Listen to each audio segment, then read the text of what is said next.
Bonsoir et bienvenue sur le plateau de l'Esprit des Lettres, votre émission consacrée aux livres de religion, de spiritualité que KTO vous propose chaque mois en lien avec le Jour du Seigneur et la Procure qui nous reçoit toujours ici dans cette librairie parisienne.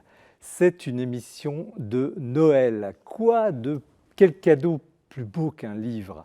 C'est un objet durable, on se le passe de main en main, de génération en génération, de parents, grands-parents, enfants.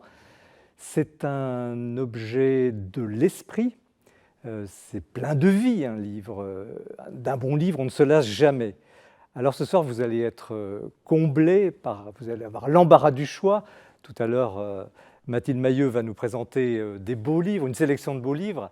Mais nous avons sur le plateau 3 auteurs et 3 livres de choix. Samuel Pruvot, bonsoir. Bonsoir. Alors, vous êtes journaliste à Famille Chrétienne, vous êtes rédacteur en chef. Vous avez publié plusieurs livres, notamment sur la politique, les catholiques, les chrétiens. Et vous arrivez ce soir avec un beau livre coécrit avec Marie de Varac, accompagné de magnifiques photos du photographe Guillaume Rivière, des portraits absolument saisissants. Le sujet, la sagesse. Alors, pas une sagesse théorique, la sagesse en pratique. Et vous avez interrogé 10 moines et moniales très âgés, qui vous livrent leur trésor. Le titre, c'est « Sagesse cachée des monastères », sous-titre « 10 rencontres au parfum d'éternité ». Donc la préface, c'est Thibaut de Montaigu. Et au fond, ces religieux, ces religieuses parlent de leur vie, de leur vision de la mort aussi, de leur foi, dans une admirable simplicité. C'est parfois confondant, mais c'est comme ça, et on devine au fond que la sainteté, comme on dit, peut être ordinaire. En tout cas, elle n'est jamais spectaculaire dans ce livre. C'est un régal, une longue méditation qui donne vraiment envie de vivre. Luc Adrian, bonsoir. Bonsoir. Vous êtes journaliste également, grand reporter, vous avez longtemps travaillé à Famille Chrétienne. Vous êtes aussi un écrivain de talent, remarqué par sa plume alerte et hilarante. Ce goût du rire et de la profondeur, vous venez de le mettre au service d'un immense saint, un homme qui vous fascine visiblement, dont vous pourriez d'ailleurs peut-être porter le prénom, François d'Assise. Titre du livre, publié aux éditions de l'Emmanuel et sous-titré « Le chevalier sans armure ». Alors vous inventez un nouveau style de vie de saint, résolument moderne, c'est contemporain, c'est donc accessible et captivant, résolument essentiel, parce que c'est spirituel et dérangeant. C'est un petit chef-d'œuvre. Jean-Christian Petit-Fils et Vincent Ravalec, bonsoir. Bonsoir. Alors, vous êtes co-auteurs tous les deux d'un livre qu'on pourrait dire quasi inédit, mais très original. Quasi inédit parce que vous, Jean-Christian Petit-Fils, vous êtes historien de renom, on ne vous présente pas. Vous avez repris l'essentiel de votre magistral Jésus paru en 2011, si je ne me trompe pas, et que vous, Vincent Ravalec, vous êtes un écrivain, scénariste, un réalisateur, et vous avez mis en image ce Jésus en utilisant l'IA, l'intelligence artificielle. Donc vous nous expliquerez tout ça tout à l'heure. Ça donne en tout cas un ouvrage unique, hors norme, très créatif, qui est publié dans la collection graphique de la maison d'édition Fayard. Et vous allez nous raconter les coulisses de cette aventure éditoriale et visuelle, très stimulante. C'est un livre événement. 3 livres très différents ce soir, 3 beaux livres que nous allons maintenant scruter. Mais nous commençons par retrouver Mathilde Mailleux qui nous présente l'actualité du libraire. En ce mois de décembre, je suis heureuse de vous présenter notre sélection de beaux livres pour Noël. Je vais commencer avec un coup de cœur. Il s'agit de La gloire de Notre-Dame, la foi et le pouvoir, écrit par Marie-Vonne de Saint-Pulgent, qui est conservatrice du patrimoine et qui est publié chez Gallimard dans la célèbre collection Bibliothèque illustrée des histoires. Alors ce livre commence tout simplement avec l'incendie terrible de Notre-Dame en avril 2019 et ce moment fou qui a fait tressaillir le monde entier. Marie-Vonne de Saint-Pulgent, ici, retrace avec énormément de talent, mais aussi avec une verve qui est confondante, l'histoire hors norme d'une cathédrale millénaire. Notre-Dame, voulue et fondée par Maurice de Sully au XIIe siècle, jusqu'à aujourd'hui, c'est une histoire incroyable, celle d'hommes et de femmes qui, aujourd'hui, œuvrent encore jour et nuit, ou presque, pour que cette cathédrale ouvre en 2024. Histoire de foi, volonté spirituelle, histoire de pouvoir. Cette cathédrale a subi toutes les avanies, elle a été abîmée, elle a été reconstruite, restaurée par Viollet-le-Duc, dont aujourd'hui l'héritage est absolument incontestable, mais aussi elle a été traversée par tant d'émotions. Celle d'hier, celle de 2019, comme celle d'aujourd'hui, comme celle de Victor Hugo aussi. À travers ce livre qui se lit de façon incroyable parce qu'il est très vivant, c'est un récit captivant, nous avons l'impression de lire un roman policier, mais c'est plus que cela. C'est l'histoire d'une cathédrale hors norme. La cathédrale de Paris, vous allez aussi la découvrir à travers ce très bel album publié par Louvre Éditions. C'est le trésor de Notre-Dame de Paris qui tout simplement est exposé depuis 2019 au Louvre.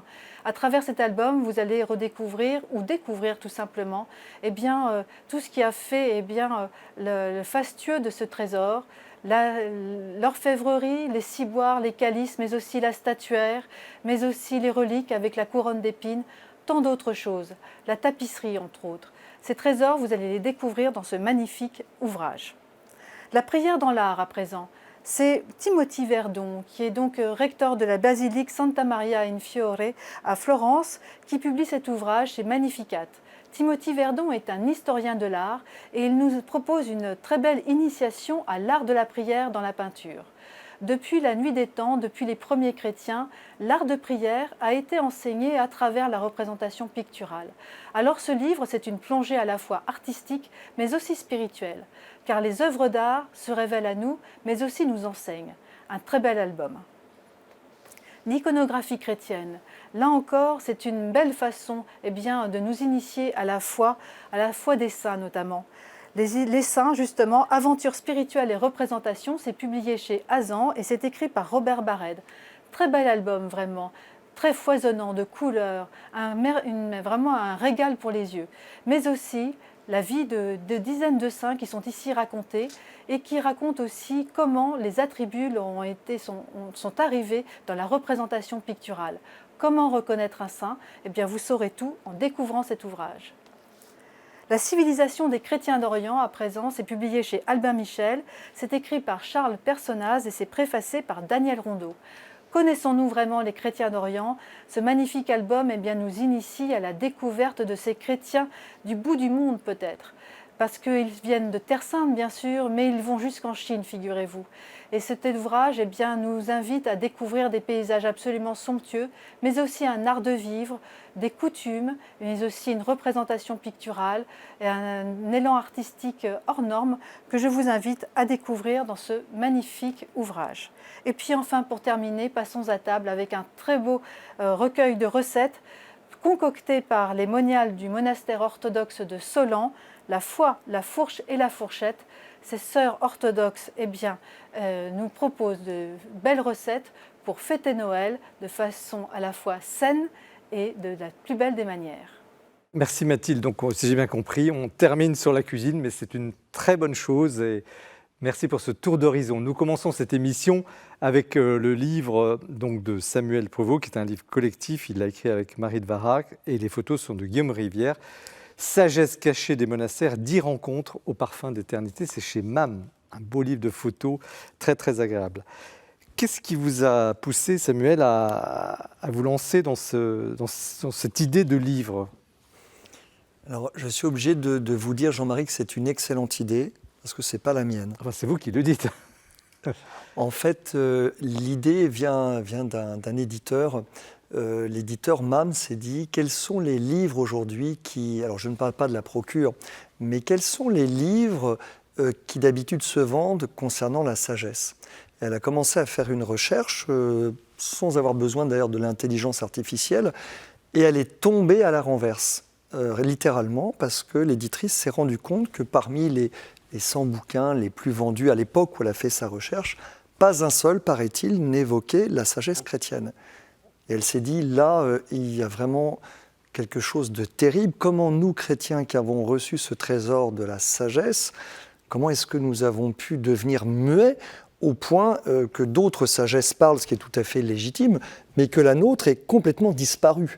Et du coup, l'idée est venue de parler et de faire parler de la sagesse. Et après, la question de l'éditeur, c'était, mais qui faire parler? Qui est crédible pour parler de la sagesse chrétienne? Et c'est là que vous êtes arrivé sur les moines et les moniales, Voilà. cloîtrés, Exactement. tous cloîtrés, mais plutôt âgés. Alors pourquoi êtes-vous allé chercher des...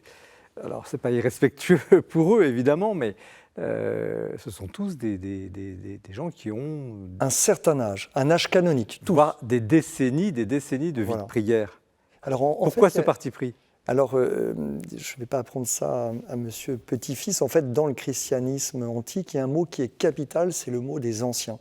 Parce que des anciens, on apprend beaucoup de choses, on apprend la vie intérieure. Et du coup, en fait, ce qu'on a voulu faire avec l'éditeur, dans cet ouvrage collectif, c'est quasiment une expérience chimique.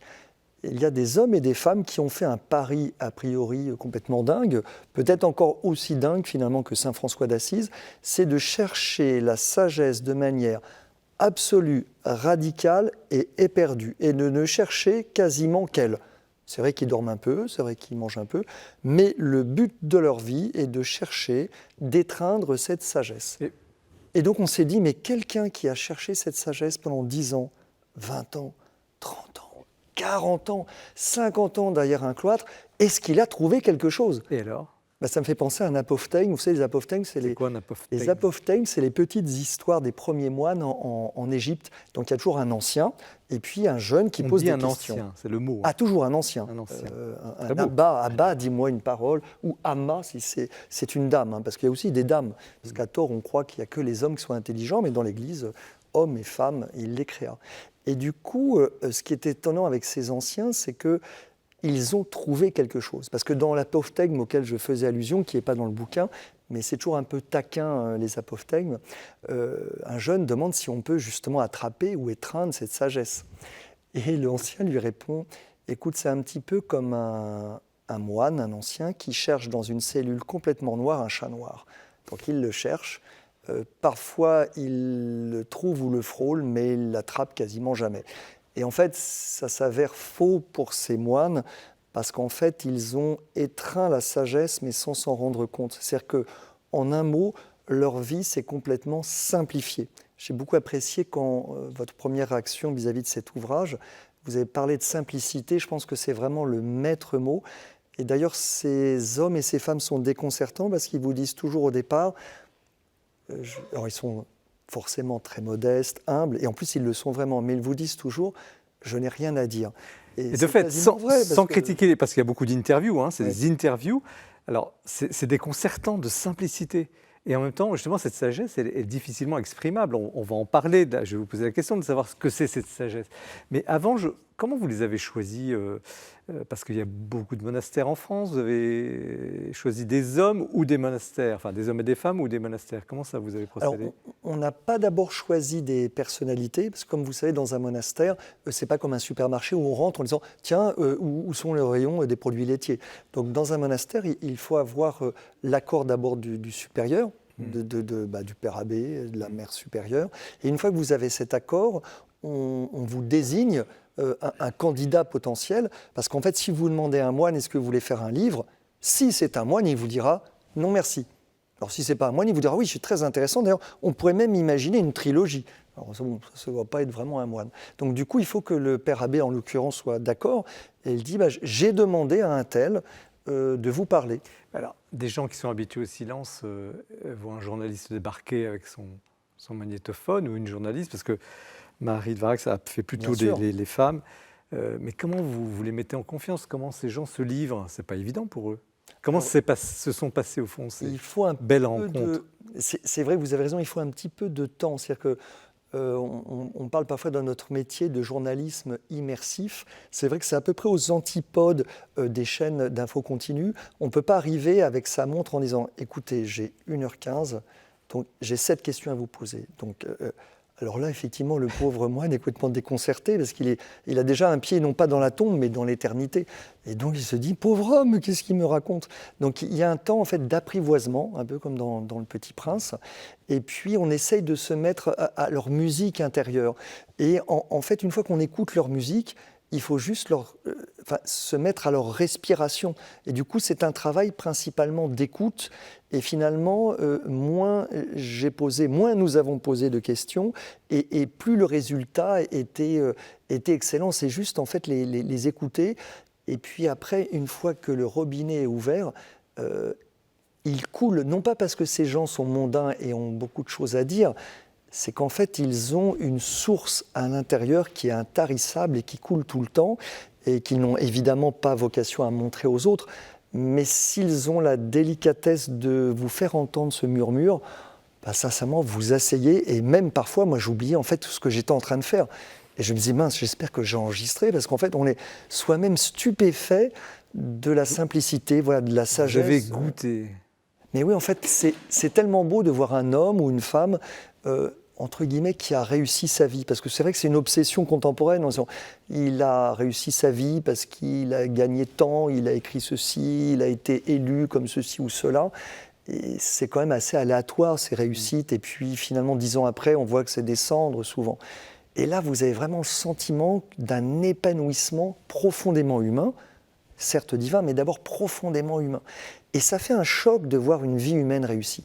Parce que vous avez tellement de vies autour de vous qui sont abîmées, blessées, d'abord votre propre vie, enfin en tout cas la mienne, de voir des vies comme ça épanouies, des fleurs qui s'épanouissent, vous dites, mince, en fait c'est ça une vie humaine réussie, oui.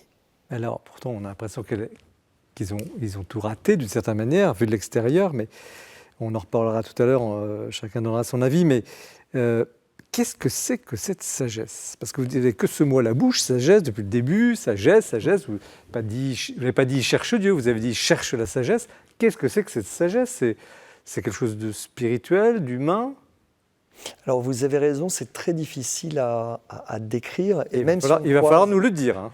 Alors en un mot, en fait, là, à les écouter, à les lire, on comprend en fait assez vite finalement qu'ils ont quelque chose en commun, c'est que la sagesse n'est pas quelque chose, ce n'est pas même une notion ou pas même un livre biblique, c'est quand même intéressant. Non, la sagesse c'est quelqu'un. Et donc la sagesse, pour ces contemplatifs, c'est entrer en compagnonnage avec quelqu'un. Et puis au début, vous êtes un peu avec ce quelqu'un, c'est un peu les fiançailles, vous aimez bien, vous y pensez souvent. Et puis après, vous vous mariez avec sagesse et vous êtes tout le temps avec elle. Alors des fois, vous pouvez vous brouiller, sauf vous, Jean-Marie, avec votre épouse. Mais là, attention, c'est le Verbe éternel, c'est la sagesse éternelle. Et du coup, la sagesse, c'est quelqu'un. Et avec l'âge, en fait, ce compagnonnage, alors, ils ne le disent pas comme ça parce qu'ils sont trop modestes. Et puis, ils ne se rendent pas compte de ce qu'ils sont, heureusement, ils ne se rendent pas compte. Ils marchent sur un fil entre 2 gratte-ciel à New York, mais ils ne savent pas en fait qu'il y a des centaines de mètres. Et du coup, on les voit marcher, on ne leur dit pas « Oh, ne regardez pas par terre ». Et en fait, à la fin, ces moniales, ces anciens, ces anciennes, en fait, ils sont quasiment tout le temps en compagnie de Dieu. Donc quand ils vous parlent de la sagesse, vous dites « Mince, elle est là ». En fait, elle est là. Ils ne parlent pas de quelque chose qu'ils ont lu dans un bouquin. Ils sont en compagnonnage avec elle. Une sorte de grand silence, mais qui parle. Habité, un silence habité. Qu'est-ce que vous avez déjà une bonne expérience? Vous avez, comme journaliste, et dans des domaines assez d'actualité dure, vous aimez beaucoup l'actualité politique.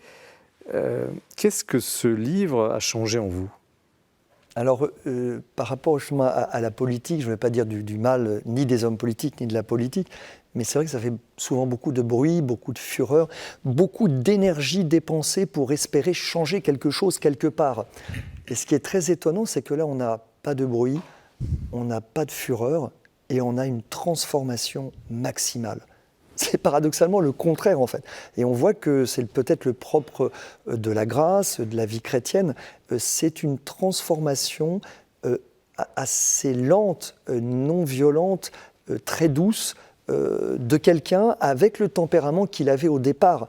Parce qu'effectivement, dans ce bouquin, dans ce beau livre, pardon, on évoque cet itinéraire assez long qui fait que celui qui est rentré parfois très jeune, à 18, 20 ans... C'est impressionnant, vous décrivez les vocations et tout. Les vocations, et puis voilà, en plus on rentre dans l'histoire de France, eh bien on voit que la grâce a simplifié la vie et leur a permis aussi de passer par-dessus des blessures qui parfois sont des blessures quasi mortel, du point de vue physique, psychologique, humain. Et je reviens à cette notion, c'est tellement beau de voir une vie réussie qui tient finalement en quelques mots, et qui fait que quand on leur dit, enfin moi je n'osais pas trop leur dire, mais peut-être que le mois prochain, parce que c'est le cas, hein, ou l'année prochaine, peut-être que vous ne serez plus là, enfin on essaie de trouver des périphrases, mais en fait ils sont prêts, en disant mais si c'est tout à l'heure, je suis prêt, ils savent déjà ce qu'ils vont dire à leur créateur, puisqu'ils sont déjà en conversation avec lui. D'ailleurs c'est une question récurrente, vous leur demandez si vous restez 1 heure à vivre, que feriez-vous ? Mais on a eu du mal à la poser, parce qu'une fois que c'est écrit, ça semble facile. Mais on a un petit peu honte de parler à quelqu'un de sa propre fin, de sa propre mort. Mais avec un moine et une moniale, c'est extrêmement simple, en fait. Ils sont prêts, et pour eux, ça sera, entre guillemets, la réussite ultime. C'est comme le Tour de France, là où vous êtes non seulement maillot jaune, mais là, vous remportez le Tour de France définitivement, vous entrez dans l'éternité. Et quand on les écoute, on se dit, mince, en fait, ils y croient. C'est pas du tout une blague, parce que nous, enfin moi en tout cas, on peut être terrorisé à juste titre par sa propre mort, et la vie éternelle nous paraît une belle notion, mais peut-être une notion un peu historique, enfin lointaine, mais eux, ils voient la ligne qui va être franchie, et oui, c'est ça que je voulais préciser aussi, plus ils avancent, ils sont déconcertants, ils marchent avec allégresse, notamment un moine que j'ai interrogé à Lérins. Ce moine a quasiment perdu la vue. Ouais. Et il fait, alors l'île de Lérins, c'est pas très grande, mais il fait le tour de l'île tous les jours, mais de manière très guirette. Alors même s'il a quasiment plus la vue, il a une santé précaire. Et je me suis dit, mais d'où vient en fait cet aspect tellement, cet entrain intérieur ? C'est qu'en fait il court, et il court en fait, comme dit saint Paul, pour vraiment pour s'emparer de ses palmes. Et les palmes, c'est l'éternité. Et on se dit, mince, en fait c'était ça la vie chrétienne. J'avais pas compris. C'est pas juste lire le catéchisme, même si c'est très bien le catéchisme. Luc Adrien, je vous vois écouter avec beaucoup d'attention votre ancien confrère et collègue, mais là, c'est l'auteur aussi. Comment vous recevez ce genre de livre, cette ambition de lire un livre sur la sagesse ? C'est un livre qui m'a surpris parce que je n'y ai pas cru. Quand j'ai vu la couverture, je me suis dit, qu'est-ce qu'ils vont pouvoir faire dire à des contemplatifs, mais qui les laissent tranquilles. Enfin, alors je connais le talent de Samuel Pruvot, qui pourrait tirer les vers du nez d'une statue de Bouddha, et Marie de Varax a une écoute si douce qu'elle confesserait un serial killer. Et ils sont parvenus, à force d'écoute, à même recevoir le silence de ces contemplatifs. Et il y a un mot qui revient dans plusieurs interviews, c'est attractivité. C'est-à-dire que ces moines et moniales sont arrivés à s'enfermer, ont accepté de s'enfermer par attraction pour quelqu'un. Et il y a un autre mot, c'est qu'ils cherchent un bonheur qui ne passe pas. Alors, je ne vais pas tout ramener à François d'Assise, mais François d'Assise cherchait une joie qui ne passe pas. Et donc, il y a des milliers de personnes qui vont se cloîtrer volontairement, qui vont s'enfermer pour trouver une source qu'ils ne trouvent pas ailleurs. Et je suis très sensible à l'aspect fraternité. Et qu'ils vivent ça ensemble, avec une vie fraternelle qui n'est pas toujours facile. Il faut s'accepter, ça demande de la patience, etc. Mais ce sont des visages rayonnants de paix, etc. Et des exemples de vie réussie, et ça, c'est magnifique. Jean-Christian Petit-Fils, vous êtes un historien, vous avez scruté la vie de grands personnages de l'histoire. Oui, et alors, comment vous... Ce qui est frappant dans l'histoire de l'Église, c'est la richesse de ces spiritualités, de ces approches très, très différentes et en même temps très, très, très voisines, parce que la prière du cœur à cœur, des carmes, ça rejoint aussi la prière des trappistes, le silence de tel ou tel ordre contemplatif. C'est assez extraordinaire de voir cette richesse se perpétuer dans l'histoire et témoigner dans notre société qui a perdu le sens de la transcendance. Vincent Ravalec, vous avez peut-être été plus sensible à l'aspect photo ou texte ou sur un projet de ce genre ? Écoutez, non, bizarrement, je vais peut-être vous surprendre, j'ai été sensible à l'aspect projet existentiel en fait. C'est vraiment, alors, c'est quelque chose, ça va faire sourire mes proches quand ils vont me regarder. Je n'ai jamais mis sa exécution, mais ça aurait pu me traverser l'esprit, en fait. Peut-être pas de m'engager sur toute ma vie, mais en tout cas, c'est un fantasme, en fait, d'être dans un lieu clos comme ça et d'être à la recherche, enfin, à l'écoute, à la rencontre, en fait, de ce que vous décrivez, quoi. En tout cas, c'est quelque chose qui me parle beaucoup. Oui. Est-ce que c'est un livre moderne? Vous disiez tout à l'heure que ce genre la sagesse chrétienne, on trouve sagesse bouddhiste, d'ailleurs, ici, il y a des sagesses, là, et on parlait peu de la sagesse chrétienne, mais le mot sagesse et le fait que ce livre existe, peut-être dit quelque chose dans cette société complètement technologisée. On en parlera tout à l'heure avec votre livre, mais est-ce que c'est un livre moderne? Alors, écoutez, je ne sais pas, moi j'ai toujours été sensible à ces questions, à ce genre de, comment dire, de rapport au monde. J'ai l'impression, quelles que soient les époques, en fait, il y a toujours eu un brouhaha extérieur, et que par rapport à ce brouhaha extérieur, il y a toujours des gens qui ont ressenti la nécessité, en fait, de se connecter à autre chose. Alors c'est vrai qu'aujourd'hui, je pense que c'est particulièrement, il y a une acuité par rapport à ça qui est évidente, mais en tout cas pour ma part, moi c'est quelque chose qui me parle, oui. Lucas Drian, ça vous paraît être un livre actuel? Atemporel, Atemporel. parce que ces personnes sont en même temps hors du monde et en même temps au cœur du monde, pas hors de leur vie terrestre. D'ailleurs, moi j'aime beaucoup ces questions que vous avez osé leur poser sur la peur de la mort, et je trouve que c'est très libérant parce que c'est très incarné. Mais oui, j'ai un petit peu peur, mais elles sont prêtes. Alors, je suis terrorisé. Pour tout vous dire, j'ai lu un chapitre de ce livre par jour, pendant 10 jours. Et c'est pour ça que je suis d'ailleurs si serein ce soir, alors que j'ai un trac terrible. C'est vraiment une christoméopathie, et grâce à ces gens incarnés. Moi, je trouve ça magnifique. Ces âmes de lumière, qu'ils ne savent pas d'ailleurs, qui rayonnent derrière des remparts quasiment, oui. et qui rayonnent sur le monde invisiblement. Alors justement, ce sont des sources de paix et d'amour. Beaucoup de gens qui nous regardent se disent très bien, d'ailleurs vous avez dit même tout à l'heure, j'ai du mal à les mettre en confiance pour qu'ils donnent leur trésor. D'ailleurs le titre est vraiment très très bien, sagesse cachée. Mais beaucoup disent, mais ok, mais on manque de prêtres, etc. Pourquoi ils sortent, pourquoi ils sont enfermés dans le monastère? Qu'est-ce qui se passe? À quoi sert cette vie monastique, cette vie secrète? Alors souvent, on a posé aussi cette question, en fait, à quoi servait leur vocation, puisque c'est l'appel qu'ils avaient reçu.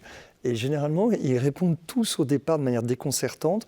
Je ne pense pas que c'est une réponse qu'ils aient apprise dans leur formation, mais justement, ça ne sert à rien, en fait. C'est comme si on demandait à Lucas Drian, pourquoi est-ce qu'il a choisi son épouse? Et sans doute, il a des raisons profondes, mais la raison ultime de l'amour, c'est parce que c'est lui, c'est parce que c'est elle. Et en fait, ils répondent à un appel. Et du coup, c'est vrai que du point de vue instrumental et efficient, je pense que c'est complètement déconcertant. Jean-Christian Petit-Fils, vous êtes historien, vous avez vu la vie effégisée de grands hommes, mais aussi cette Église qui traverse le siècle, qui joue des rôles politiques, qui se retire, etc.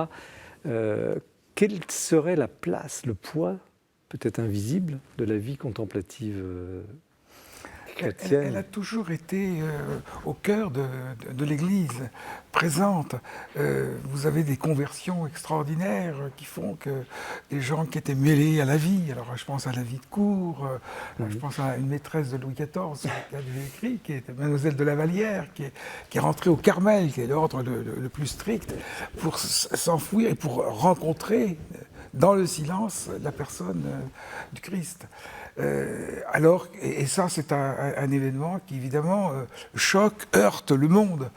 Il y a une quantité de conversions, notamment au XVIIe siècle, Madame de Longueville, des personnes qui se retirent, qui font un écart, comme nous dit Saint-Simon, avant la mort. Il y a des siècles plus contemplatifs, il y a des siècles plus contemplatifs que d'autres? Oui, certainement. Certainement. Le nôtre n'est pas très solide. D'où l'importance du livre. Alors, dernier thème, parce que le temps passe trop vite, comme toujours dans cette émission. Il y a un paradoxe quand même difficile à comprendre entre et le mot obéissance revient beaucoup. Le renoncement, il renonce à beaucoup de choses. Et en paradoxe, la plénitude, vous l'avez très bien exprimé, la sérénité, la paix. Comment être aussi heureux en étant aussi, entre guillemets, frustré d'avoir choisi, d'avoir coupé tant de choses? Expliquez-nous. Et la question est excellente et on pourrait imaginer qu'il n'y a pas de réponse, mais en fait, si on regarde l'image de la nature, c'est comme la sève qui doit bien passer par quelque part. Et on sait bien, moi je suis vraiment très nul en jardinage, mais j'ai quand même bien compris que quand Jésus dit qu'il faut que la vigne soit émondée, etc., c'est parce qu'il faut guider la sève, guider l'énergie. Et par exemple, une énergie folle comme une énergie volcanique, si on était capable de pouvoir la canaliser quelque part.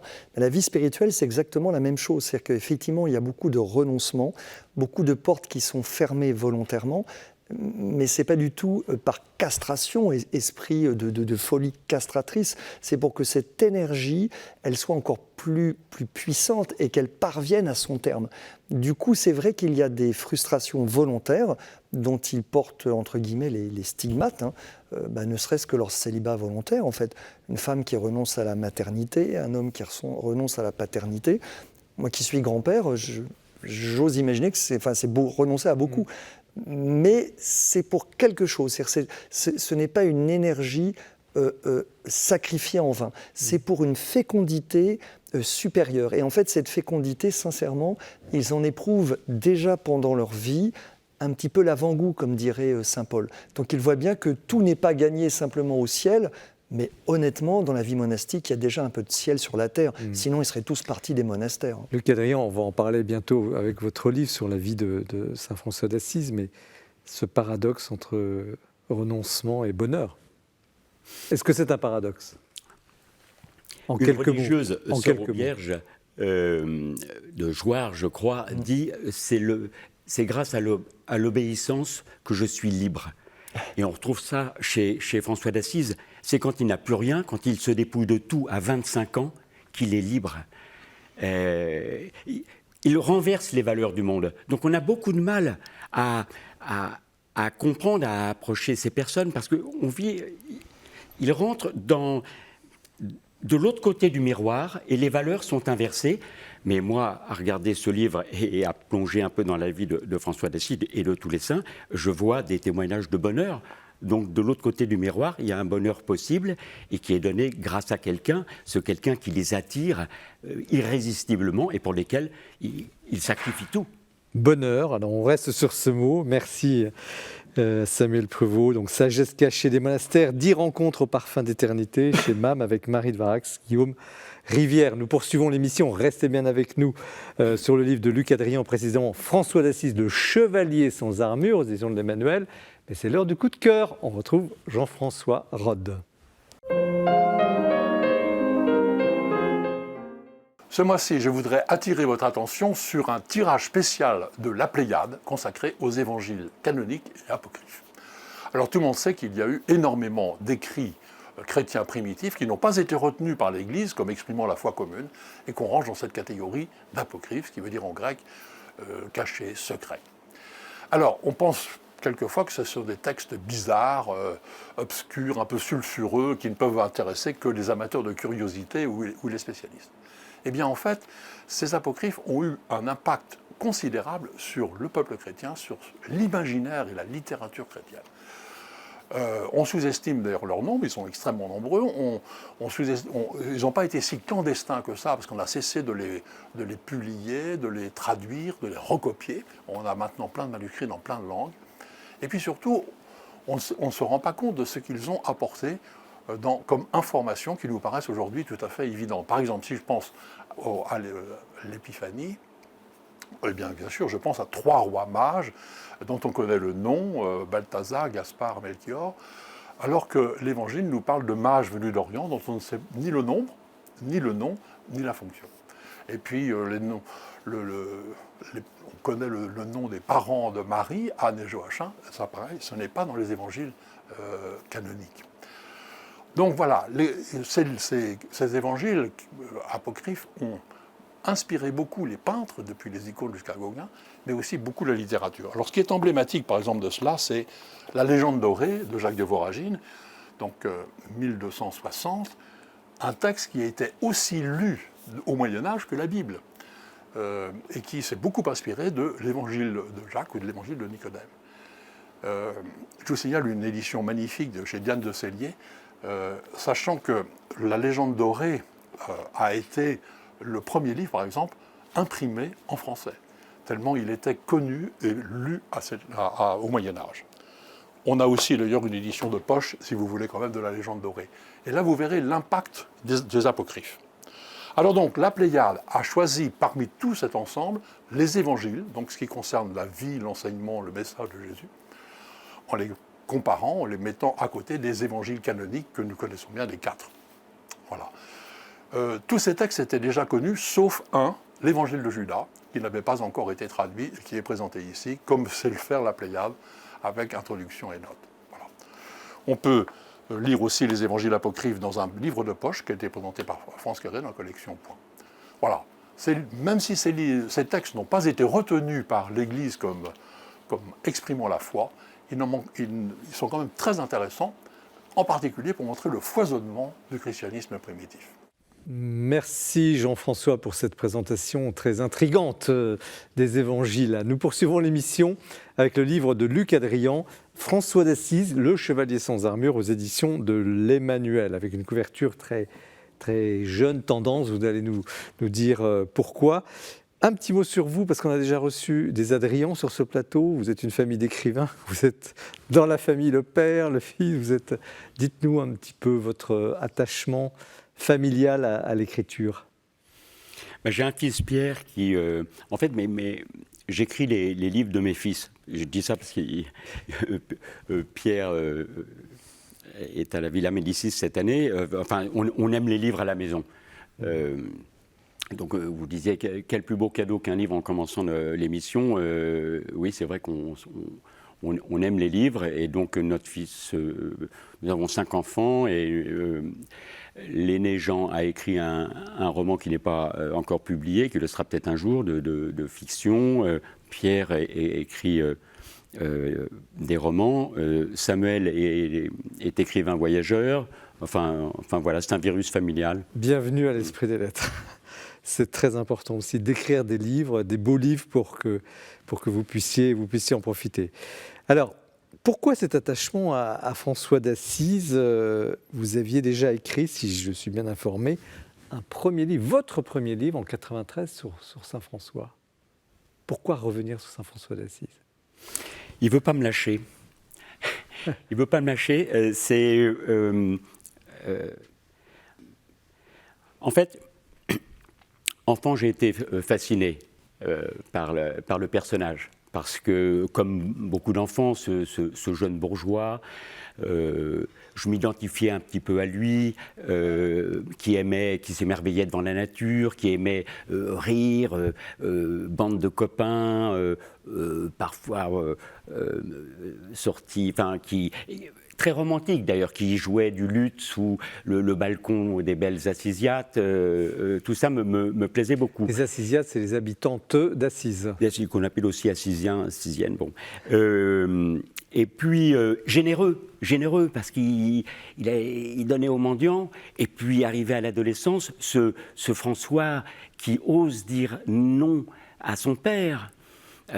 Qui est un vendeur de charme, il est plein de charme, François, il pourrait faire tous les métiers du monde, mais l'argent ne le comble pas. En fait, je reviens à ce bonheur François veut une joie qui le comble. Or, les plaisirs faciles de sa vie de bourgeois doré ne le comblent pas. Et donc, il rêve d'être chevalier, c'est-à-dire de donner sa vie, de mettre sa vie au service d'une grande cause. Et le Seigneur va exaucer son souhait, mais pas du tout comme il l'entendait. Il va lui donner au centuple, mais par des voies mystérieuses. Et c'est pour ça que sa vie est un véritable roman à rebondissement. Alors justement, vous avez, c'est la particularité de cet ouvrage, vous avez raconté sa vie.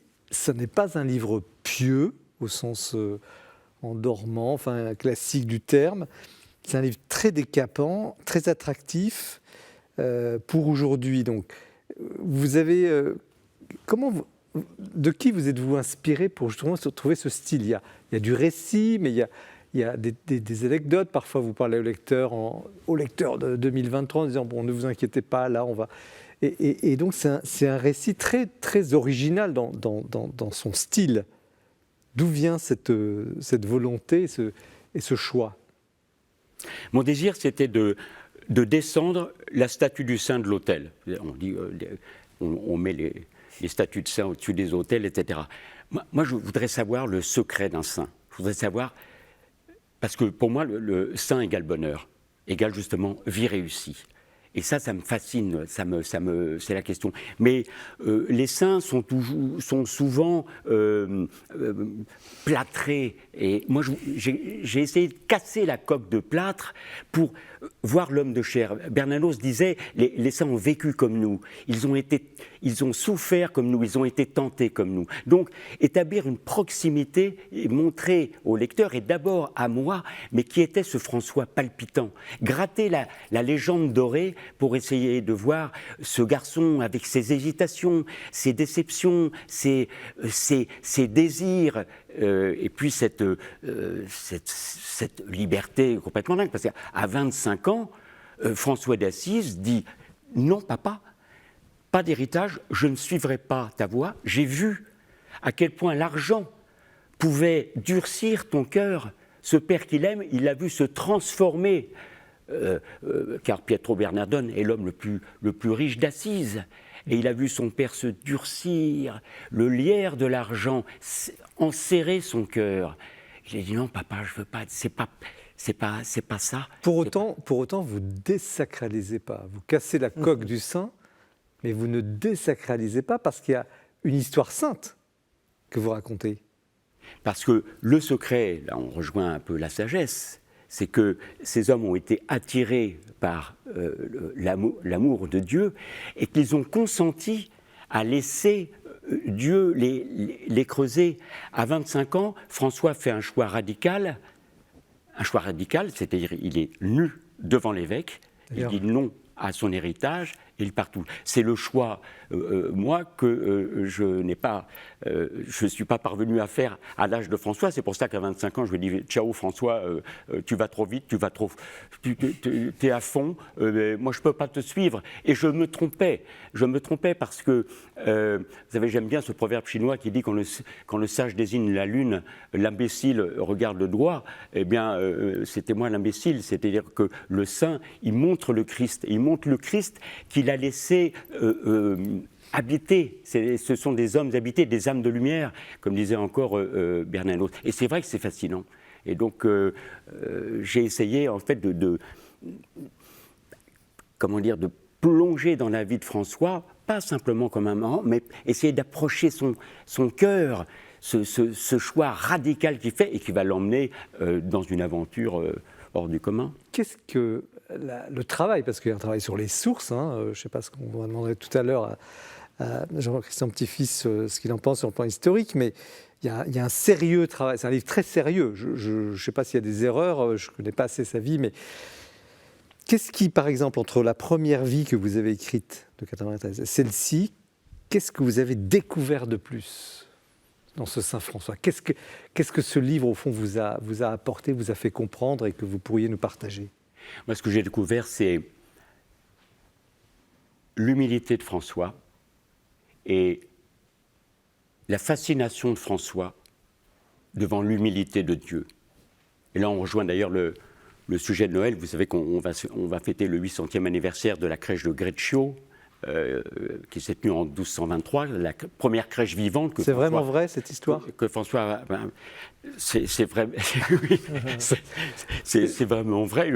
Même le pape François, si bien nommé, si bien prénommé, le consacrait. Mais l'humilité de... Pourquoi? François, à 25 ans, n'a plus rien, il reçoit tout comme un don. Et donc c'est un homme émerveillé parce que tout va lui être donné. Et donc c'est un des secrets de sa joie, c'est un des secrets de la joie de ses contemplatifs. c'est qu'ils reçoivent tout. Et il se met en dépendance des autres et de ses frères. Bon. C'est ça l'humilité. Et donc il reçoit la nature, il reçoit François dont on fait un peu le prophète écolo, il s'émerveille de cette nature, de ce chaos si prodigieusement organisé. Il s'émerveille de l'herbe, il s'émerveille de ce grand vivant qui est Dieu et qui donne vie à toute chose qui donne vie.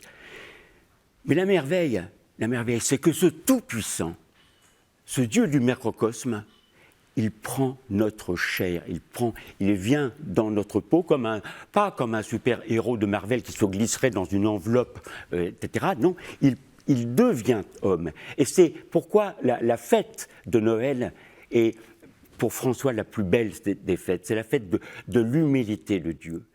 De Dieu, le Tout-Puissant, qui se fait très pauvre. Mais ça n'est pas fini. Parce que l'humilité de Dieu, elle va jusqu'à...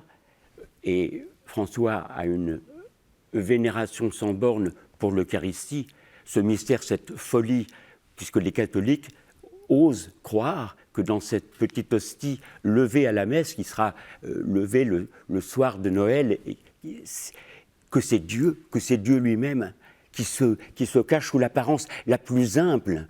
Et donc le très bas, selon le mot de Christian Bobin. Ouais. Et ça, François, il est sidéré. Il pleure. Et moi, ce qui me bouleverse, ce sont les larmes de François. Larmes de joie devant le miracle du salut, devant le miracle de l'amour de Dieu, et larmes de compassion, car cet amour n'est pas aimé. Il répète à ses frères, l'amour n'est pas aimé. Vous savez, il y a un refrain très beau qu'on chante, qui est très à la mode dans nos paroisses, et qui m'enchante, regardez l'humilité de Dieu. Eh bien, c'est une phrase de François, c'est ce que François ne cesse de répéter à ses frères. Alors, voyez l'humilité de Dieu. Alors oui, très bien. Tout ça, vous le rendez accessible. Et le texte, on verra l'avis de nos invités, mais le texte vibre d'ailleurs, comme vous vibrez d'ailleurs. Mais est-ce que ça est vraiment accessible pour tout un chacun ? Nous ici réunis, ça paraît tellement, et vous venez de l'exprimer aussi, ça paraît tellement grand, à la fois tellement simple, tellement grand, et vous pointez du doigt cette question de l'humilité, mais est-ce que c'est possible pour aujourd'hui, un jeune qui lit ça par exemple, en quoi ce serait possible ? Possible, c'est-à-dire... réalisable, ça paraît tellement grand, difficile, que c'est un chemin qui paraît... Justement, François, vous le rendez accessible, mais en même temps, ça paraît impossible. François ne dit pas « faites comme moi ». Il montre non seulement la lune, devant laquelle il s'émerveille, mais il montre le créateur de la lune. Dans son magnifique poème de la création, François dit « Loué sois-tu, notre Seigneur », etc. C'est possible, pourquoi ? François a fait confiance. Encore une fois, il a expérimenté la vanité, l'amertume que laissaient les plaisirs faciles. Il voulait une joie qui ne passe pas. Et cette joie, c'est le Seigneur en lui. Mais il lui a fait confiance, et ça, il y a eu des combats. Et ça également, c'est ça qui m'a passionné. Parce qu'on fait trop facilement de François le gentil garçon qui parle aux alouettes et qui apprivoise le loup. Mais s'il apprivoise le loup et si les alouettes viennent se poser sur son épaule, c'est parce qu'elles reconnaissent en lui un homme qui est tellement plein du Créateur et de l'amour du Créateur qu'ils vénèrent en François leur propre Créateur. Et donc, mais parce que François a fait confiance. Il a pris l'Évangile à la lettre. La règle originelle de François, c'est l'Évangile à la lettre, ce qui posera d'ailleurs plusieurs problèmes après. Et beaucoup de soucis. Alors, messieurs, qui entre à la suite de François ? J'ai envie de poser la question d'abord à Samuel Pruvot. Alors, c'est très, très difficile de parler après mon cher confrère Luc Hadrian. Ce que je voulais préciser, c'est une remarque fraternelle et confraternelle. Chacun a plutôt une spiritualité. Moi, par exemple, je suis oblat bénédictin. Dites pour les non-initiés, qu'est-ce que ça veut oblat dire? bénédictin, ce n'est pas une maladie, c'est être lié à un monastère en particulier et respirer un peu grâce aux poumons de ce monastère. Tout en étant laïque. Tout en étant marié, laïque. Donc comme ça, on a un énorme respirateur, pof, D'accord. et puis on a une petite capacité, puis on se branche sur un gros respirateur. Mais pour revenir au sujet qui est le principal, qui est le livre de Luc Hadrian, ce qui est intéressant, c'est que dans ce genre d'exercice, qui est un exercice, il faut l'avouer, extrêmement périlleux, en termes d'écriture, je peux le dire, c'est un peu l'Himalaya, hein, c'est pas du tout le Puy de Dôme. Pourtant, le Puy de Dôme, ça monte déjà. Et en fait, je pense que ça marche, si les téléspectateurs acceptent ce terme, ça marche parce que Luc Hadrian n'écrit pas justement avec de l'encre, si talentueux soit-il, mais il écrit vraiment avec lui-même et avec quasiment son propre sang. Parce que cette spiritualité, en fait, elle habite Luc Hadrian depuis longtemps. Vous faisiez allusion, à juste titre, à plusieurs ouvrages. Moi, je me souviens aussi d'un autre ouvrage aussi fantastique. Et il avait des photos, d'ailleurs. C'était les franciscains du Bronx. Du Bronx, c'était d'ailleurs devenu un classique. C'est devenu un classique. Et du coup, pour moi, c'est logique. C'est-à-dire que les franciscains du Bronx, moi, j'ai eu l'impression que dans un lieu a priori inapproprié, poussaient justement des nouvelles pousses franciscaines en se disant mais qu'est-ce que c'est que ça ne devrait pas exister. Et là, en fait, pour moi, Luc Hadrian a fait le chemin intérieur en disant voilà d'où cela vient, pas seulement du Bronx, pas seulement d'une spiritualité, pas seulement même de Saint Bonaventure, ça vient de quelqu'un qui s'appelle François d'Assise.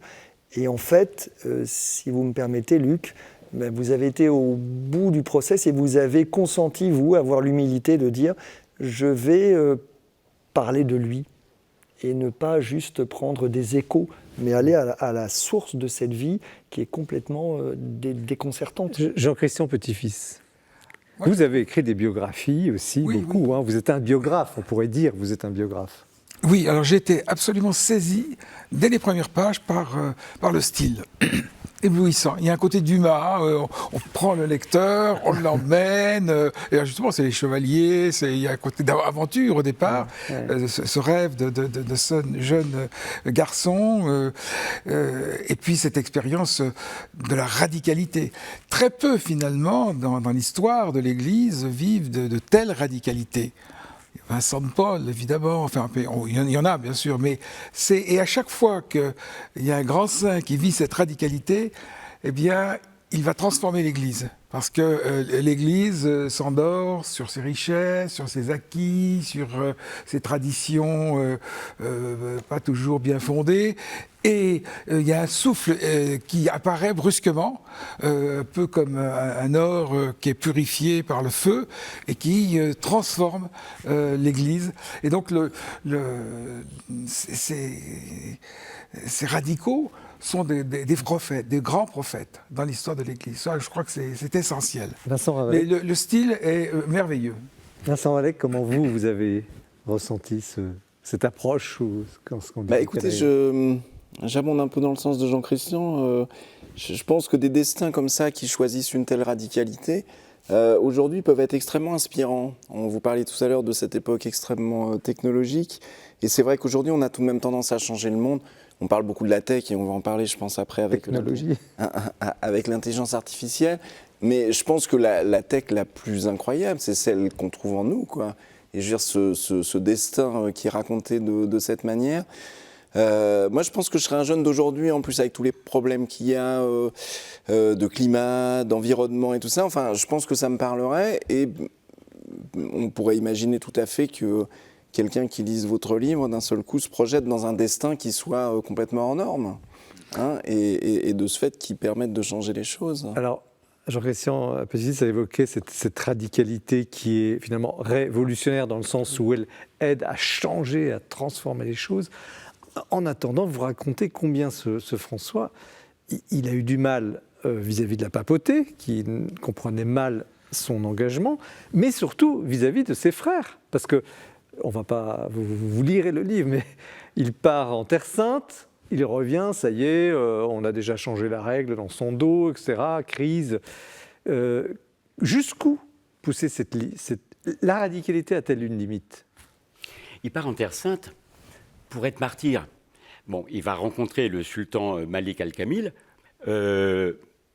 qui est touché par cet homme de paix, ce soldat chrétien qui vient avec une simple croix de bois, et qui va le laisser repartir avec un sauf-conduit, d'ailleurs, lui permettant d'aller en Terre Sainte.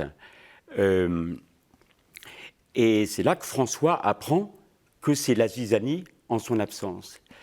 Et donc, il ne va pas avoir le martyre comme il le souhaitait en Égypte, il va avoir le martyre par ses propres frères et par certains clercs de sa propre mère, qui est la mère Église. Et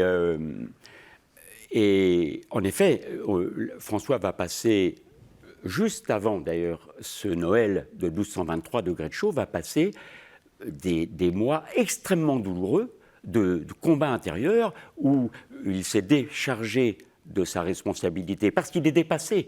Il faut voir que les frères mineurs sont passés en quelques années de 3 à 3000.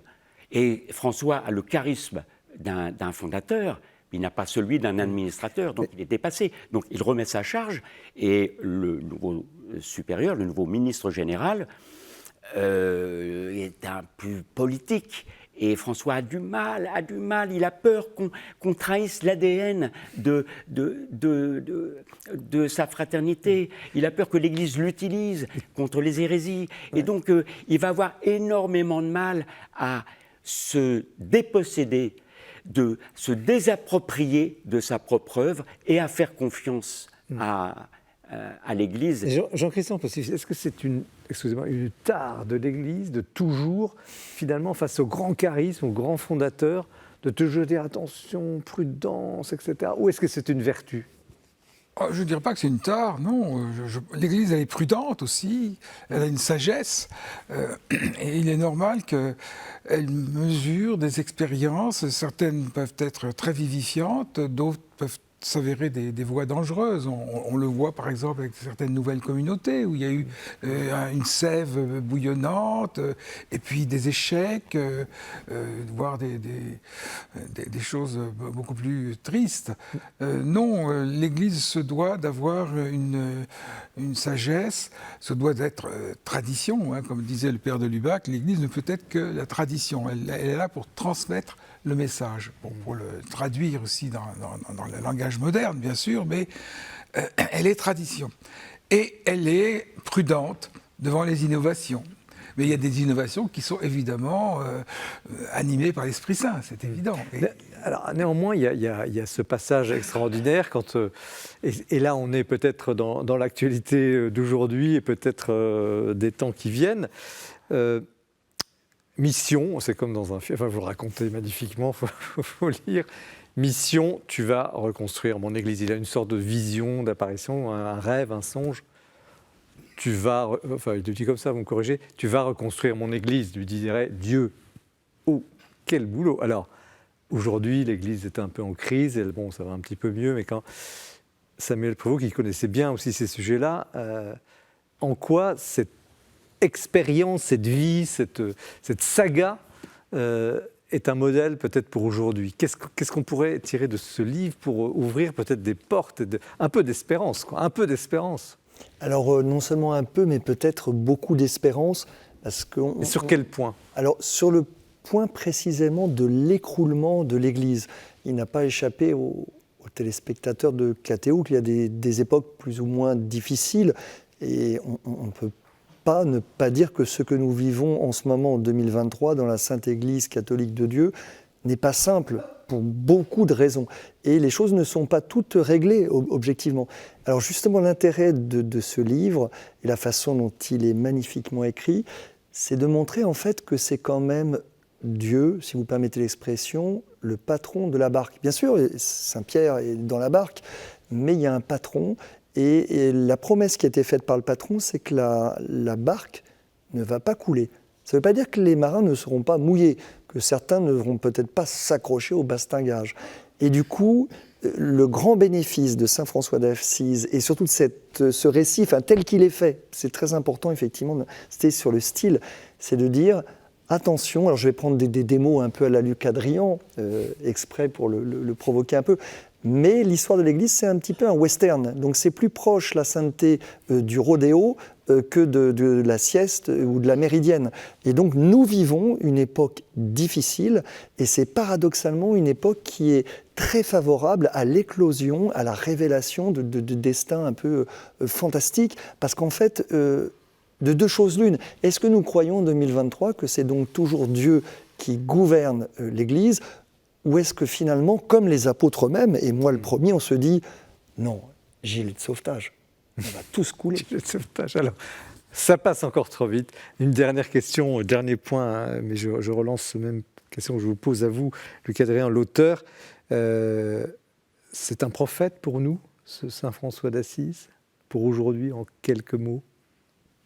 L'Église n'a pas besoin de réformateurs, elle a besoin de saints. Je crois que c'est ce qu'il nous dit. Et c'est ce qu'il nous dit pour notre époque aujourd'hui. Juste avant Noël, le Greccio, François donc traverse une passe très difficile. Le Greccio, c'est une ville près d'Assise. Hein. C'est ça. Et il crie au secours. Et le Seigneur lui donne cette monition intérieure, lui disant « François, ce n'est pas ton œuvre. Tu es mon fils chéri, tu as fait un travail formidable, c'est mon œuvre. Alors maintenant, tu me fais confiance, je m'occupe du reste. Tu seras pour tes frères une règle vivante, incarnée, tu vas vivre l'Évangile, mais le reste, je m'en occupe. » Moi, j'entends cette parole pour l'Église aujourd'hui, c'est-à-dire d'essayer d'être saint, car l'Église, encore une fois, la plus grande des réformes, la plus grande des révolutions, c'est la sainteté.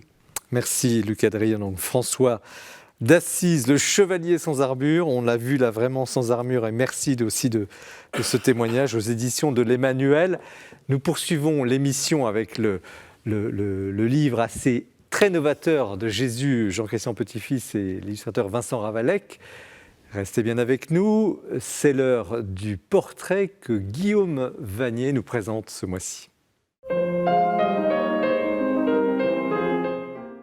150 ans après sa naissance, 100 ans après sa canonisation, Sainte Thérèse de Lisieux ne cesse d'inspirer et de toucher les cœurs de nos contemporains, qu'ils soient croyants ou non. Et c'est ainsi que l'UNESCO a décidé d'en faire une de ses figures emblématiques pour l'année 2023, afin de soutenir sa mission de valoriser les valeurs de paix et de solidarité dans le monde. Mais reste-t-il encore des choses neuves à écrire sur Sainte Thérèse de Lisieux ?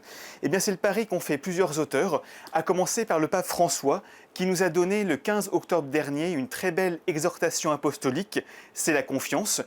Un des textes les plus spirituels de son pontificat, dans lequel, comme à son habitude, il dresse le portrait intérieur de Sainte Thérèse de Lisieux, de sa petite voix de confiance et d'amour, mais surtout, il en montre l'actualité et la fécondité pour aujourd'hui, pour notre monde. Sa voix de sainteté est toujours neuve, toujours actuelle, même au XXIe siècle. Un autre auteur qui a fait le pari de l'actualité de la pensée et de la vie de Thérèse, c'est Jean de Saint-Chéron, qui nous a réjouis l'an dernier avec son éloge d'une guerrière. Alors c'est un titre qui peut un peu surprendre quand on pense à Sainte Thérèse de Lisieux, mais justement, Jean de Saint-Chéron a voulu dépoussiérer cette figure, un peu l'enlever de son aspect peut-être trop romantique, peut-être trop un peu fleur bleue, pour en faire une guerrière, une battante, une combattante. Et c'est un aspect très original et très profond du ressort spirituel de Thérèse qu'il met en avant. C'est en étant pleinement confiante dans la force du Seigneur qu'elle est devenue cette grande sainte que nous connaissons. C'est vraiment un livre très beau pour connaître sa vie et sa mission. Mais évidemment, rien de tel que de se plonger dans les œuvres mêmes de Sainte Thérèse de Lisieux pour apprendre à la connaître, à l'aimer, à lui ressembler. Il faut remercier les éditions du Cerf d'avoir republié en un très beau volume les œuvres complètes de Thérèse de Lisieux. Donc c'est un volume imposant, mais qui peut trouver sa place sous un sapin de Noël, par exemple, pour tous ceux qui aiment et veulent faire aimer Thérèse. On y retrouve l'histoire d'une âme, la correspondance, les pièces de théâtre, les poèmes et les derniers entretiens, avec un très beau carnet de photos. Donc c'est vraiment un très bel ouvrage. Et pour ceux qui connaîtraient déjà l'histoire d'une âme et qui seraient impressionnés par l'ampleur des œuvres complètes, je ne peux que recommander ce petit format aux éditions de l'Emmanuel, Les plus belles lettres de Thérèse, présenté par Hélène Mongin. qui nous font connaître un autre aspect de Thérèse, notamment son évolution spirituelle entre son enfance, sa jeunesse et sa maturité. Et je vous conseille particulièrement les dernières lettres, celles qu'elle écrit à 2 frères prêtres missionnaires qu'elle soutenait par sa prière et qui nous montrent vraiment Thérèse comme une grande sœur qui veut les aider à progresser dans la voie de la sainteté, de l'abandon à l'amour du Père. Et enfin, je voudrais terminer par un coup de cœur très personnel, qui est selon moi le meilleur livre pour rentrer en amitié avec Thérèse. Un très bel album, Sainte Thérèse de Lisieux, Vivre d'amour, aux éditions du Cerf. On y trouve un très beau texte du Père Carme Didier-Marie Gollet, et aussi de très belles photographies, aussi bien les lieux où Thérèse a vécu, les personnes qu'elle a fréquentées, les objets qu'elle a utilisés, et évidemment les livres même, les textes même de Thérèse qu'on peut lire, feuilleter, méditer. Voilà une très belle manière pour devenir un ami de Thérèse de Lisieux. Merci Guillaume Vanier pour ce portrait passionné sur Sainte Thérèse. Je vous avais promis tout à l'heure un embarras du choix pour les livres, ça va être très difficile. Et l'émission n'est pas terminée, restez bien avec nous. Nous parlons à présent de Jésus. Ça ne vous surprendra pas, Jésus c'est le titre simple et clair de cet ouvrage, Jean-Christian Petit-Fils, un livre qui a déjà été écrit, qui a été un peu simplifié et illustré par Vincent Ravalec. Donc c'est la collection graphique aux éditions Fayard. Alors un livre un peu très très atypique. Qu'est-ce qui vous a conduit? Racontez-nous un peu peut-être cette rencontre entre vous. Comment ce projet est né? Jean-Christian? Eh bien, écoutez, j'ai été contacté par Vincent Ravalec des éditions Fayard, me disant, voilà, vous avez écrit il y a 12 ans un gros ouvrage sur Jésus, du Jésus d'histoire, une recherche historique. Est-ce qu'il ne serait pas possible de faire un condensé, un résumé de ce livre, donc s'adressant à un public plus large, donc abandonnant tous les aspects annexes, bibliographie, notes, qui sont là pour évidemment prouver l'authenticité de la réflexion et de la démarche. Et puis on pourrait donc illustrer cet ouvrage par des dessins qui s'appuieraient sur l'intelligence artificielle. Et là, vous avez fait Alors un moi, bon. l'intelligence artificielle, je ne sais pas encore d'ailleurs très bien ce que c'est, je dois avouer. On va demander à Vincent Ravalec. Je me suis laissé faire et j'ai dit pourquoi pas, parce que je pense que c'est important de donner une seconde vie à ce livre qui a connu un grand succès. Une seconde vie à Jésus aussi. Et voilà, et puis permettre peut-être à d'autres personnes qui n'ont pas lu ce livre, mon premier livre, de le rencontrer par cet ouvrage avec des illustrations qui accompagnent parfaitement le texte. Et ça, je crois que c'est un très beau mariage. Alors, on a quand même travaillé énormément ensemble. On a revu des planches. On va voir après les détails de la collaboration, mais Vincent Ravalec, qu'est-ce que vous êtes venu faire sur cette barque? Vous parlez tout à l'heure d'une barque un peu tangente. Et écoutez, il y a un ensemble de paramètres qui ont été un peu de l'ordre du factuel et il se trouve que la personne qui dirige maintenant Fayard, Isabelle Saporta, qui était mon éditrice, puisque je faisais des livres aussi chez Fayard, en fait voulait créer une collection de romans graphiques. Et donc elle m'a demandé de m'en occuper. Alors, roman graphique, expliquez-nous. Alors écoutez, roman graphique, sans rentrer dans une histoire de la bande dessinée. La bande dessinée, si vous voulez, au départ était quelque chose à destination d'un public plutôt enfantin. Et puis dans les années 60, 70, 80, il y a une bande dessinée, ce qu'on a appelé adulte, qui a émergé. De ce courant, en fait, il y a une espèce de sous-ensemble qu'on a appelé roman graphique, qui est un peu en fait un terme fourre-tout. Et qui en fait s'adresse effectivement à un public plutôt adulte et qui souvent reprend des thématiques et une manière et un récit, si vous voulez, qui s'apparente plus au roman, mais qui est tout de même en image. D'ailleurs, on voit derrière vous, les spectateurs voient des planches de ce livre, on voit en regard du texte ces images qui sont très, très fortes, très poignantes. Alors, une petite précision auquel tient beaucoup Jean-Christian, il a tout à fait raison. Là, on est plutôt dans un récit graphique et non pas un roman, puisque on raconte, hein, je parle sous votre contrôle, mais une histoire qui est avec le prisme de l'historien, donc qui s'appuie sur des faits réels, c'est vraiment le postulat du livre. Et puis on est dans un traitement graphique qui est un petit peu différent du roman graphique, dans le sens où là, c'est paradoxalement relativement original la forme qu'on a, puisqu'on a le texte d'un côté, et un découpage qui ressemble à de la bande dessinée de l'autre, mais sans bulle. Oui, sans bulle, effectivement. Sans bulle, et si vous voulez, l'idée, en fait, c'était de créer... Moi, ce qui s'est passé, c'est qu'en fait, quand Isabelle Saporta m'a proposé, m'a dit un peu, qu'est-ce que tu aurais envie de faire, dans le fond, il y avait cette biographie que je trouvais passionnante, qui me semblait aussi à la fois vraiment passionnante, mais aussi assez touffue pour des jeunes lecteurs, et je me suis dit pourquoi pas essayer d'en tirer une trame vraiment au plus près de la narration, parce que l'histoire est vraiment incroyable, hein. Alors je ne veux pas du tout discréditer l'histoire de Jésus, mais on est tout de même dans un péplum. Si on la lit vraiment, c'est une Alors histoire. j'ai une question indiscrète. Oui. Jésus et vous, ça vous parle ou vous avez Alors vous m'avez demandé découvert tout à l'heure, juste avant l'émission, si c'était gênant de me poser la question, si j'avais la foi. Ça ne me gêne absolument pas que vous me posiez la question, mais c'est une question assez complexe d'un point de vue personnel, parce que mon rapport à la foi a énormément...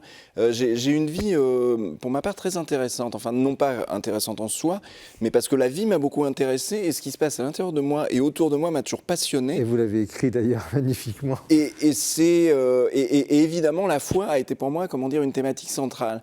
Mais la foi chrétienne. Alors, la foi chrétienne, écoutez, j'ai une foi beaucoup plus globale que la foi chrétienne, hein. Je m'en excuse. Non, mais justement, je ne personne, mais qui englobe vraiment la foi chrétienne. Là, tout ce qu'on a dit depuis le début me parle énormément. Mais vous avez été frappé par, vous parlez de récits, par cette vie, puis les illustrations sont très fortes. J'ai été pas frappé, j'ai été passionné. Je dois dire que je ne connaissais pas très bien la vie de Jésus. J'ai trouvé ça passionnant. En plus, sous la plume de Jean Christian, c'est vraiment formidable. Travailler sur ce livre a été un véritable bonheur. Et en fait, l'idée, c'était, pour revenir à l'intelligence artificielle, c'est vrai que de manière concomitante, quand Isabelle Saporta m'a proposé ces projets, je venais de découvrir l'intelligence artificielle, parce qu'en fait, j'ai une boîte de production, je me suis toujours beaucoup intéressé aux nouvelles technologies, je fais du cinéma, j'ai fait de la réalité virtuelle juste quand c'est arrivé, enfin, j'ai fait une des premières séries web. Donc, alors, ce genre de truc me branche tout de suite. On n'est pas des initiés. Ouais. Intelligence artificielle, ça nous fait un peu peur, hein. Oui, on est d'accord. Dites-nous en quoi, comment vous avez utilisé cette technologie pour illustrer ce récit bimillénaire. Alors, je peux vous raconter comment ça s'est passé, donc, parce que en fait, on l'a fait avec mon fils, hein, on est deux à avoir travaillé sur le livre. Mon fils fait des effets spéciaux, et un jour, il me dit, c'est incroyable, il y a un truc qui vient d'arriver, on rentre ce qu'on appelle un prompt. Alors, un prompt, en fait, c'est un ensemble de mots qui va définir quelque chose, hein. Vous les tapez dans le petit logo. Exactement, ça va être, on voudrait une librairie avec beaucoup de livres religieux, et avec le style, par exemple, de Rembrandt. Voilà, et puis que ce soit un petit peu avec des clairs-obscurs, avec un peu de couleur, et donc il me fait la démonstration et il y a une image qui apparaît. Je veux dire, alors les premières fois, c'est absolument sidérant. Alors là, vous avez écrit « Je veux voir Jésus ». Alors, très franchement, je pense qu'au Moyen-Âge, on parle ça avec quelqu'un, je pense qu'on se fait brûler pour sorcier et tout. Non, mais qu'est-ce que vous avez tapé, vous avez tapé comme mot-clé ? Je veux voir Jésus ? Ah non, là, par exemple, si vous voulez, prenons par exemple la couverture, parce que c'est pas aussi simple que ça. Si vous voulez, en fait, ce qui est assez troublant, moi, ce qui m'a énormément troublé, parce que j'adore la création, c'est vraiment quelque chose qui m'habite quasiment tous les jours. Et là, vous communiquez avec quelque chose qui apparemment est inerte, qui apparemment est une machine. Et en fait, vous voyez l'image qui se transforme à toute vitesse, mais à une vitesse incroyable, quoi. En général, c'est 30, 40, 60 secondes pour avoir une image définitive.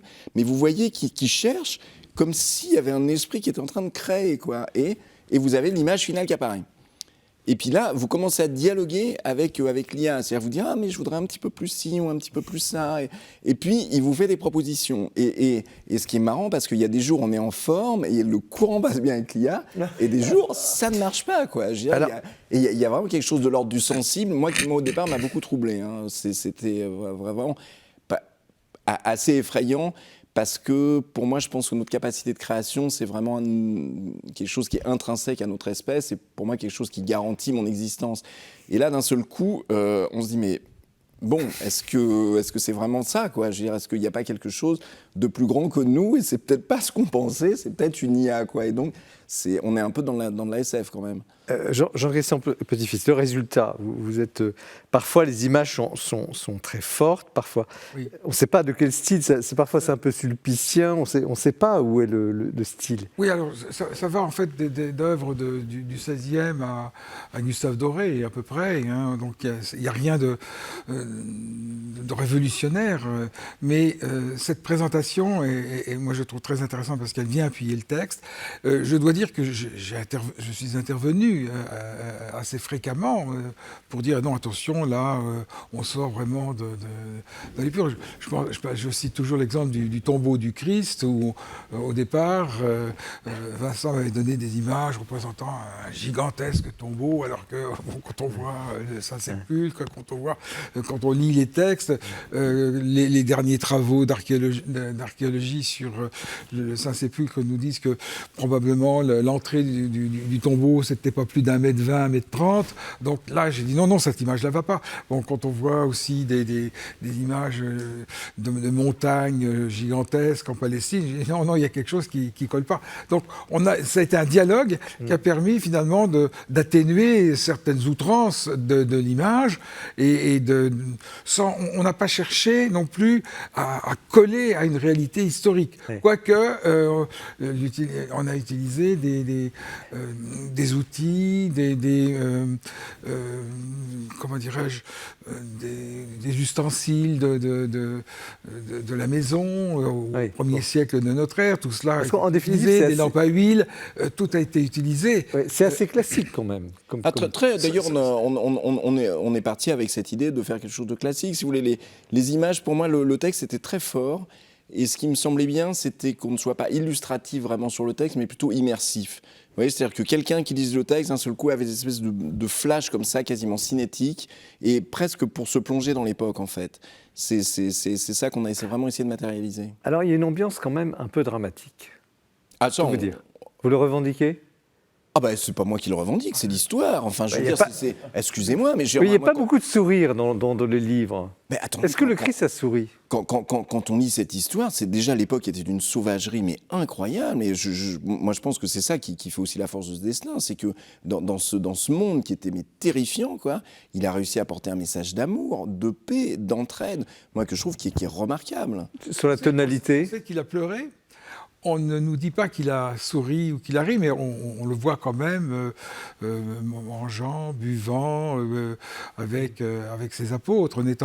C'est pas un nazir, quelqu'un qui vit dans le désert, qui ne coupe pas ses cheveux.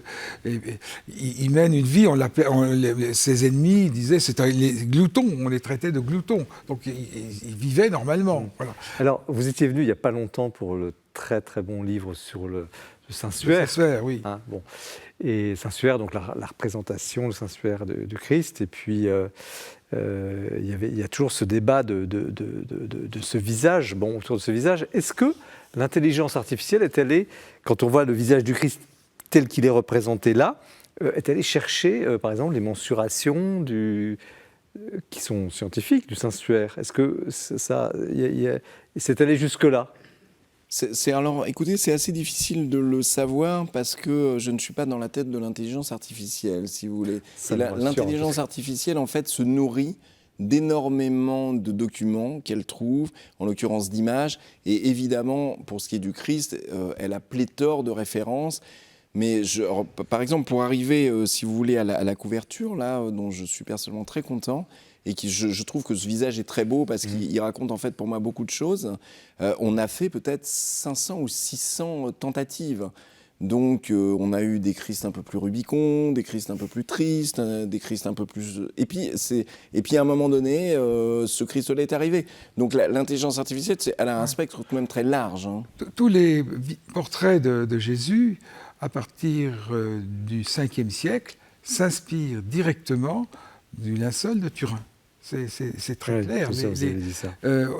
dans les premiers siècles, on n'avait pas de représentation de Jésus, donc on l'a représenté comme un dieu grec ou un Apollon, un berger portant un mouton.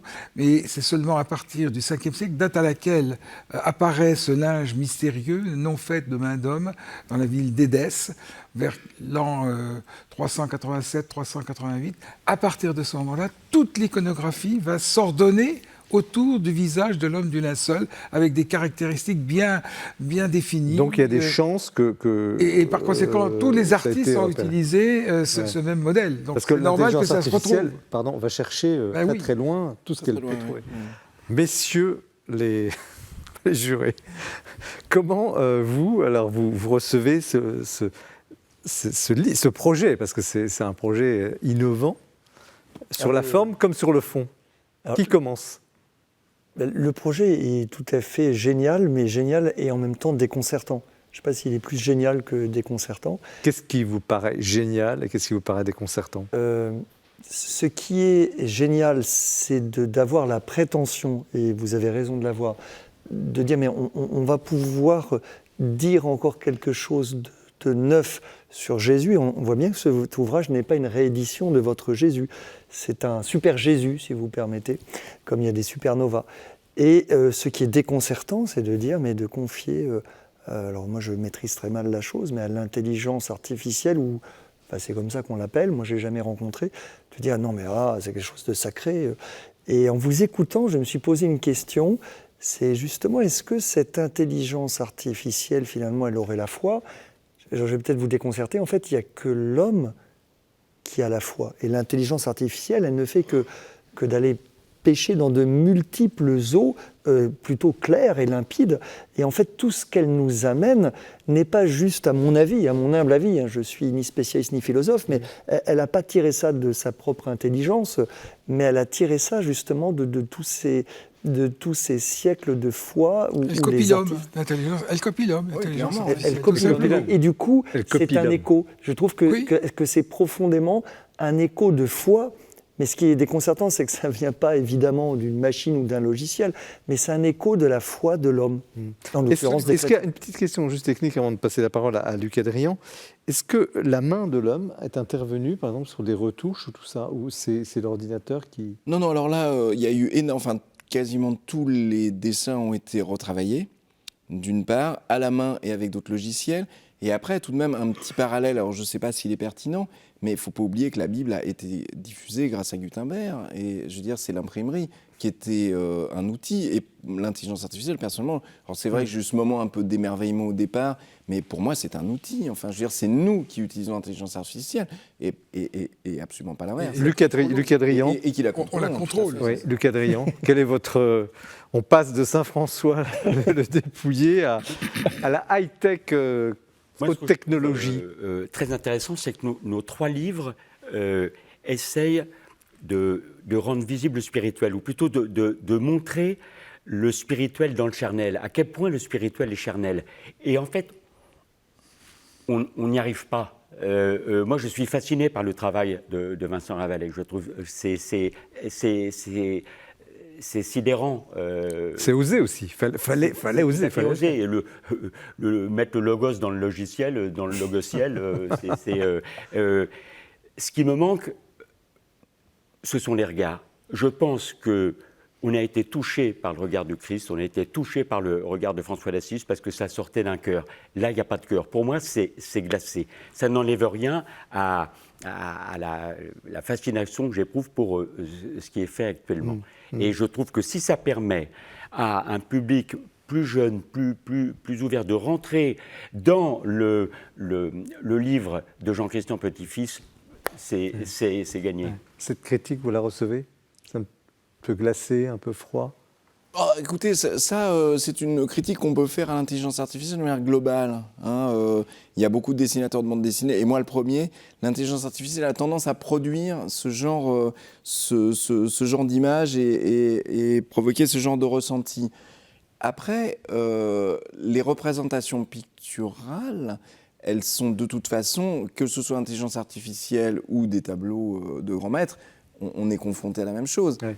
Parce qu'au fond, vous réinventez au XXIe siècle ce que les cathédrales, les sculpteurs ont fait. Ou les vitraux. Hein, ou les vitraux. Mais c'est c'est une nouvelle ère peut-être de représentation de l'irreprésentable. Peut-on représenter le divin ? Ah bah ça, c'était le grand problème. La grande querelle iconoclaste. Voilà. Bien sûr.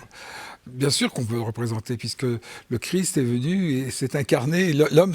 Dieu s'est incarné. Donc, le christianisme, c'est une religion de l'incarnation. Alors on est là dans la représentation nécessairement. Alors, il y a aussi une volonté, vous avez parlé d'incarnation, il y a une volonté d'être dans le dessin, vous êtes très loin de l'art non figuratif, c'est même microscopiquement parlant, il y a un détail, il y a un souci de rendre presque, parfois de façon peut-être un peu froide, un peu mate, mais une forme d'incarnation, c'est volontaire. Absolument. Ah oui, c'était tout à fait volontaire, je voulais vraiment qu'on plonge dans l'époque, si vous voulez, et que justement cette dureté, cette sauvagerie, je veux dire, qui a permis aussi l'émergence de ce destin incroyable, qu'on la ressente vraiment visuellement, presque physiquement. Oui. Alors, et le découpage des images aussi participe de ça. Oui.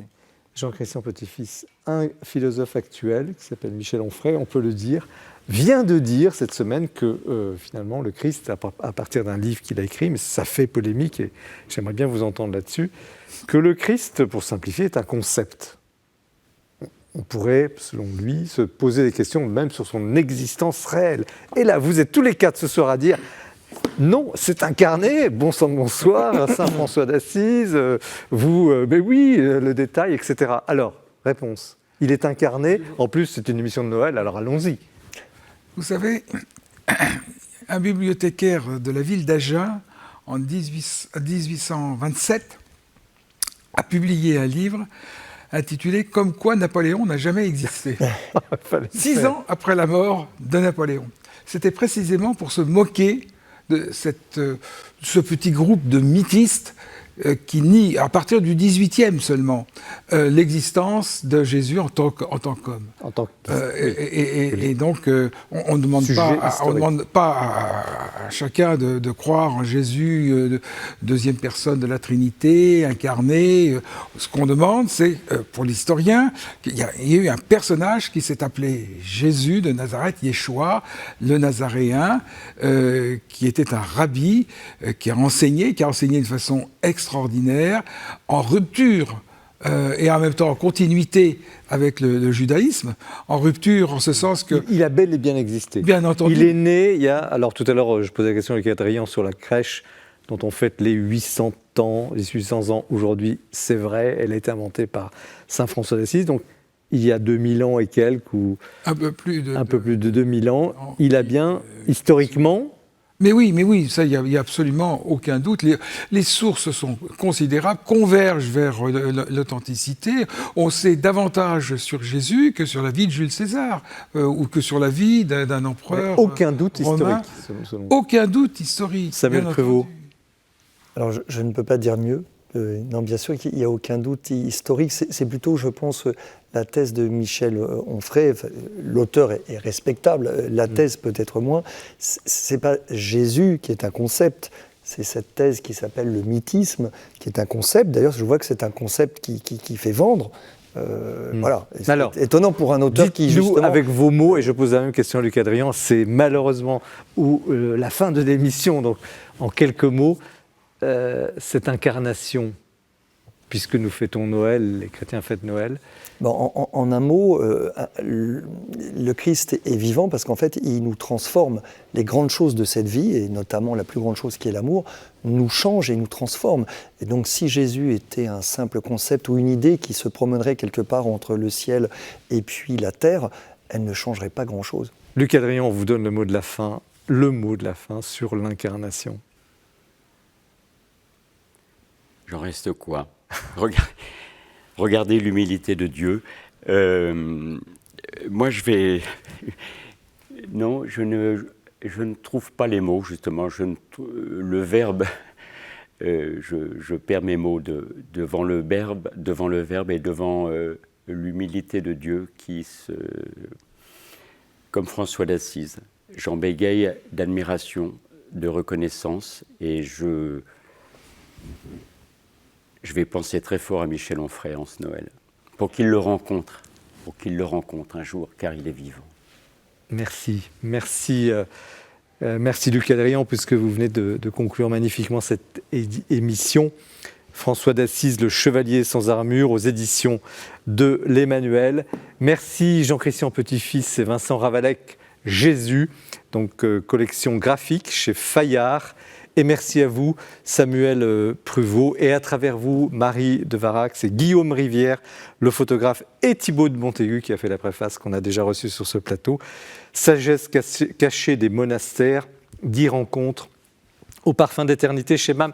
Parfum d'éternité, nous l'avons eu ce soir sur ce plateau, à la fois très concret, très incarné, et en même temps infini dans l'éternité. Je vous souhaite un excellent Noël. Merci de votre fidélité à cette émission. Merci de partager avec nous et avec nos auteurs et les éditeurs, les libraires, cette passion pour le livre. Nous nous retrouvons l'année prochaine, en janvier. Très belle soirée. Au revoir.